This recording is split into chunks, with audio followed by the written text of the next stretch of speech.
Endavant, Ramon. Bé, jo soc de Compromís i no cal que explique que per a nosaltres el tema de la defensa de la llengua i de la cultura és un tema prioritari. I per això, en aquest sentit, a l'hora de dignificar la nostra llengua, Canal 9 era un instrument, doncs això, prioritari. I Vicent ha posat l'exemple de sa mare, que és igual que ma mare, és d'estes que no...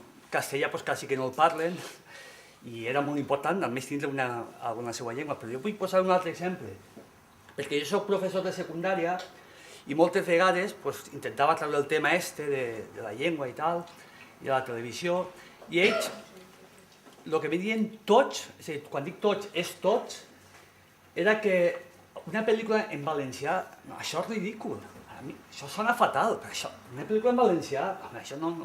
O sigui, era inconcebible, és inconcebible per a ells escoltar, estem parlant de valencianoparlants, una pel·lícula en la seva llengua sonava ridícul.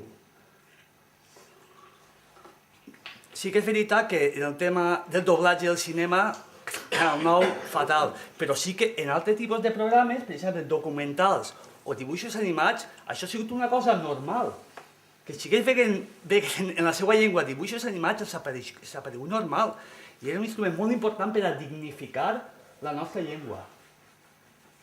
Després, pel tema de la culpabilitat i tot això, ja s'ha comentat, però està clar que això ho sabem que és una estratègia.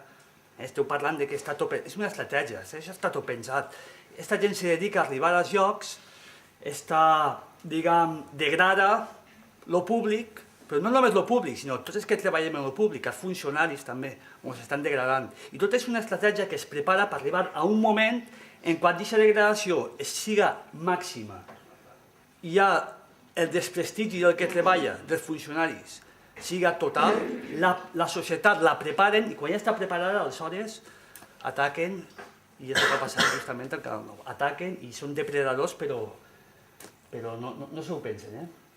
I jo, per acabar, veig així molt de... Jo soc optimista, tranquils, any i mig, 2 anys, i això té que tornar. Compromís, el nom ja ho diu, no? Tenim un compromís, i crec que Esquerra Unida també, i el PSOE també, de que això, en quan canvi, el primer que anem a fer, o les primeres coses que anem a fer, és tornar a posar una ràdio o televisió en valencià, perquè és el que toca i ja està, i és el nostre. Per tant, optimisme i tranquils, que només són 2 anys. Aguantem, el que diu Òscar, aguantem.